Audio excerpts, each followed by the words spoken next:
ഈ വിലക്കയറ്റത്തിന്റെ ഒരു സാമ്പത്തിക ശാസ്ത്രത്തെ കുറിച്ച് പറയാൻ ശ്രമിച്ചു. ഇവിടെയുള്ള ഒരു വ്യത്യാസം എന്ന് പറയുന്നത് ഇന്ത്യയെ മൊത്തത്തിലെടുത്താൽ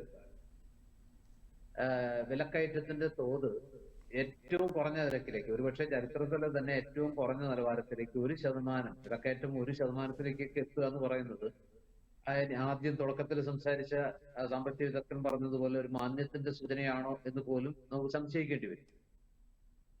അങ്ങനെ ഒരു സാഹചര്യം നിലവിലുള്ളപ്പോഴാണ് കേരളത്തിൽ അത് 5% നിലവിലുണ്ടായിരുന്ന 5%ൽ നിന്നാണ് 1%ത്തിലേക്ക് കുറഞ്ഞിരിക്കുന്നത്. കേരളത്തിലാവട്ടെ നിലവിലുണ്ടായിരുന്ന 5% എന്നുള്ളത് ഇപ്പൊ 9%ത്തിലേക്ക് എത്തിയിരിക്കുന്നു. 9% എന്ന് പറയുന്നത് വിലക്കയറ്റം 9%ത്തിലേക്ക് എത്തുക എന്ന് പറഞ്ഞാൽ അതൊരു അലാമിംഗ് റേറ്റ് ആണ്. കാരണം എന്ന് വെച്ചാൽ നമ്മുടെ സഹകരണ ബാങ്കുകളും അതുപോലെ തന്നെ നമ്മുടെ ദേശസാൽകൃത ബാങ്കുകളും ഒക്കെ നിക്ഷേപങ്ങൾക്ക് കൊടുക്കുന്ന പലിശ നിരക്ക് 6%, 7% ഒക്കെയാണ്. എന്ന് പറഞ്ഞാൽ കേരളത്തിൽ നിലവിലുള്ള ഈ വിലക്കയറ്റത്തെ മറികടക്കാനുള്ള ആ വിലക്കയറ്റ തോതനുസരിച്ച് നോക്കുകയാണെങ്കിൽ നമ്മൾ 1 ലക്ഷം രൂപ ഡെപ്പോസിറ്റ് ചെയ്താൽ അടുത്ത വർഷം അതിന്റെ പലിശ കൊണ്ട് നമ്മുടെ സാധനങ്ങളുടെ വില വെച്ച് നോക്കുമ്പോൾ നമുക്ക് 2% നഷ്ടം വരും. അതായത് നമ്മുടെ പർച്ചേസിംഗ് പവർ, അതായത് ഈ പണത്തിന്റെ മൂല്യം എന്ന് പറയുന്നത്, വെറുതെ പണം കൂടിയിട്ട് കാര്യമില്ലല്ലോ. യഥാർത്ഥത്തിൽ മണി വാല്യൂ എന്ന് പറയുന്നത് പണത്തിന്റെ വാല്യൂ, റിയൽ വാല്യൂ ഉണ്ട്, മണി വാല്യൂ ഉണ്ട്. ഒരു റിയൽ വാല്യൂ എന്ന് പറയുന്നത് അതുകൊണ്ട് വാങ്ങാവുന്ന പർച്ചേസിംഗ് പവറാണ്. അതുകൊണ്ട് എത്രത്തോളം പർച്ചേസ് ചെയ്യാൻ പറ്റും, എത്രത്തോളം ക്രൈം ചെയ്യാൻ പറ്റും. അങ്ങനെ നോക്കുകയാണെങ്കിൽ 7% ഇൻട്രസ്റ്റ് ഉള്ളപ്പോൾ 9% ഇൻഫ്ലേഷൻ ഉണ്ടെങ്കിൽ, വിലക്കയറ്റം ഉണ്ടെങ്കിൽ, വാസ്തവത്തിൽ 2% നമ്മുടെ പോക്കറ്റിൽ നിന്ന് പോകാൻ നടന്നു. അതാണ് ഇപ്പൊ കേരളത്തിൽ സംഭവിക്കുന്നത്. ബാക്കിയുള്ളിടത്തൊക്കെ 1%ത്തിലേക്കും 1.5%ത്തിലേക്കൊക്കെ വിലക്കയറ്റം താഴ്ന്ന് മറ്റു പല യൂറോപ്യൻ രാജ്യങ്ങളിൽ, അമേരിക്ക പോലുള്ള രാജ്യങ്ങളിൽ, ജപ്പാൻ പോലുള്ള രാജ്യങ്ങളിലൊക്കെ പലപ്പോഴും വിലക്കയറ്റ തോത് 1%, 2%, അവിടെ ഇൻട്രസ്റ്റ് റേറ്റ് 1%, 1.5% ഒക്കെയാണ്.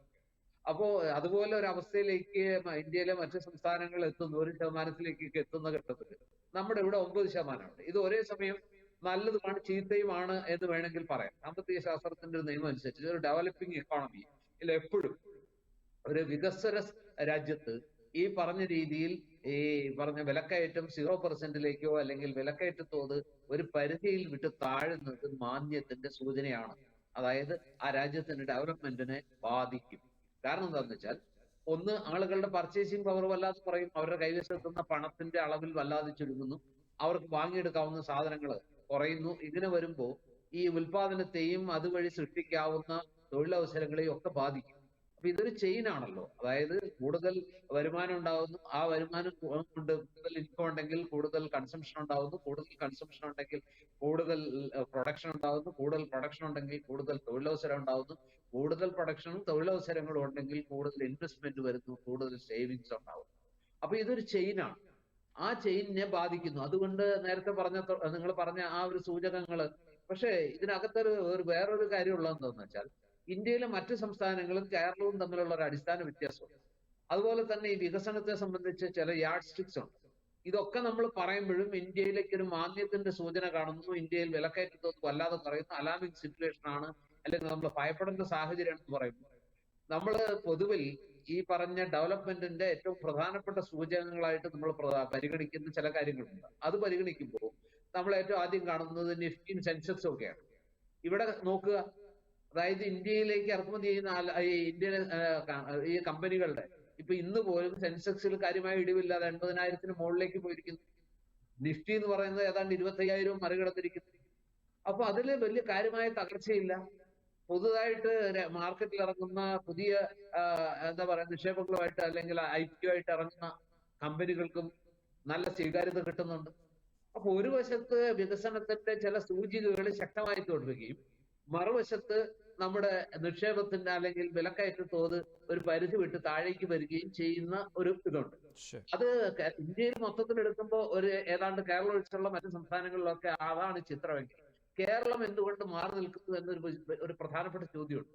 ആ പ്രധാന ചോദ്യത്തിന് ഉത്തരം സാമ്പത്തിക ശാസ്ത്രപരമായിട്ട് നോക്കുകയാണെങ്കിൽ കേരളം ഒരു എന്താ പറയാ, സാധാരണ എക്കണോമിക്സിന് അപ്പുറത്ത് നിൽക്കുന്ന ഒരു സംസ്ഥാനം. നമ്മുടെ സാമ്പത്തിക ശാസ്ത്രത്തിന്റെ സാധാരണ യാർഡ് സ്റ്റിക്സ് വെച്ചിട്ട് കേരളത്തെ അളക്കാൻ പറ്റുന്നില്ല. എന്താ കാരണം? സാധാരണഗതിയിൽ ഒരു രാജ്യത്തിന്റെ വികസനം അല്ലെങ്കിൽ ഒരു സംസ്ഥാനത്തിന്റെ വികസനം എന്ന് പറയുന്നത് പ്രാഥമികമായിട്ട് അവിടുത്തെ ഇൻഡസ്ട്രിയൽ ഡെവലപ്മെന്റ് അല്ലെങ്കിൽ കാർഷിക അഗ്രികൾച്ചറൽ ഡെവലപ്മെന്റ്, ആ രണ്ട് രംഗത്തെ പുരോഗതിയാണ്, ഗ്രോത്ത് ആണ് അവിടെ വികസനത്തിനെ മുന്നോട്ട് നയിക്കുന്നത്. ആ സംസ്ഥാനം വികസിക്കുന്ന, രാജ്യം വികസിക്കുന്ന ഒന്നുകിൽ ഇൻഡസ്ട്രിയൽ ഗ്രോത്ത് കൊണ്ടാണ്, അല്ലെങ്കിൽ അഗ്രികൾച്ചറൽ ഗ്രോത്ത് കൊണ്ടാണ്. അത് രണ്ടുമാണ് പ്രൊഡക്റ്റീവ്. ഇൻഡസ്ട്രിയൽ പ്രൊഡക്ഷനും അഗ്രികൾച്ചർ പ്രൊഡക്ഷനുമാണ് യഥാർത്ഥത്തിൽ പ്രൊഡക്ഷനെ സഹായിക്കുന്നത്. അതാണ് കൂടുതൽ തൊഴിലവസരങ്ങൾ സൃഷ്ടിക്കുന്നതും, അതാണ് കൂടുതൽ കൺസംഷൻ സൃഷ്ടിക്കുന്നതും. അങ്ങനെ പല അത് വെച്ച് നോക്കുമ്പോൾ ഈ രണ്ടെണ്ണമാണ് സാധാരണഗതിയിൽ ഒരു ഡെവലപ്മെന്റിന്റെ ഏറ്റവും പ്രധാന ഘടകമായിട്ട് നമ്മൾ കണക്കാക്കുക. പക്ഷെ കേരളത്തെ അങ്ങനെ പരിഗണിച്ച് നോക്ക്, ഇവിടെ കാർഷിക പുരോഗതി എന്ന് പറയുന്നത് 0 ആണ്, അതിലും താഴെയാണെന്ന് എനിക്ക് തോന്നുന്നു. നമുക്ക് ആവശ്യമുള്ളതിന്റെ ഇപ്പൊ അരി 42 ലക്ഷം ടൺ അരി ഒരു വർഷം പ്രതിവർഷം കേരളം കൺസ്യൂം ചെയ്യുമ്പോൾ നമ്മൾ ആകെപ്പാടെ കേരളത്തിലെ പാലക്കാടും കുട്ടനാടും തൃശ്ശൂരിലെ കോൾപ്പാടങ്ങളും എല്ലാം കൂടെ ഉത്പാദിപ്പിക്കുന്ന 5-6 ലക്ഷം ടണ്ണാണ് അരിയാണ്. ബാക്കി 37 ലക്ഷം ടൺ അരിയും നമ്മൾ കൊണ്ടുവരുന്ന ഇവിടുന്ന് മറ്റു സംസ്ഥാനങ്ങളിൽ നിന്നാണ്. അപ്പൊ ആ രംഗത്ത് പ്രധാനപ്പെട്ട അഗ്രികൾച്ചറൽ രംഗത്ത് നമ്മുടെ കോൺട്രിബ്യൂഷൻ നില്ലാണ്. ഇവിടെ ഒരു ഇതൊക്കെ പറയുമ്പോഴും നമ്മുടെ ഈ സമ്പദ്ഘടനയിൽ പുരോഗതിയില്ല അല്ലെങ്കിൽ മോശമാണെന്ന് പറഞ്ഞാൽ ഒരു ചിത്രം എടുത്ത് നോക്കുക. കാർഷിക രംഗത്ത് സമീപകാലത്ത് കേരളത്തിന്റെ കാർഷിക മേഖലയിൽ ഏറ്റവും കൂടുതൽ ഉണർവുണ്ടായിട്ടുള്ള ഒരു വർഷമാണ് ഇതെന്നാണ് ഞാൻ വിചാരിക്കുന്നത്. അതായത് കേരളത്തിലെ പൊതുവായി എടുത്താൽ കേരളത്തിലെ ഏറ്റവും കൂടുതൽ വലിയ നാണ്യവിള എന്ന് പറയുന്ന, അല്ലെങ്കിൽ ഏറ്റവും കൂടുതൽ ആളുകളെ സഹായിക്കുന്ന, ഉത്പാദിപ്പിക്കുന്ന നാളികേരമാണ്. സർവകാല റെക്കോർഡിലാണ് നാളികേരത്തിന്റെ വില. 50 രൂപ 60 രൂപ വരെ.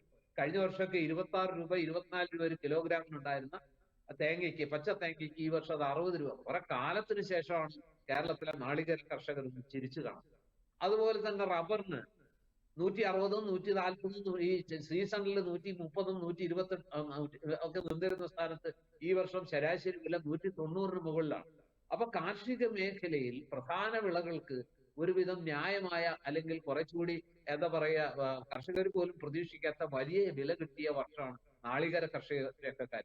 അപ്പൊ ആ നിലയ്ക്ക് നോക്കുകയാണെങ്കിൽ, എന്നാൽ അത് മറ്റു കാര്യങ്ങൾ നോക്കുകയാണെങ്കിൽ അതുകൊണ്ടൊക്കെയാണ് നേരത്തെ പറഞ്ഞ പോലെ. അതുപോലെ സ്വർണത്തിന്റെ വില എന്തുകൊണ്ട് ഇങ്ങനെ കുതിച്ചു കയറുന്നു, അതും കേരളത്തിലെ ഇതുമായിട്ട് ഒരു ബന്ധവുമില്ല.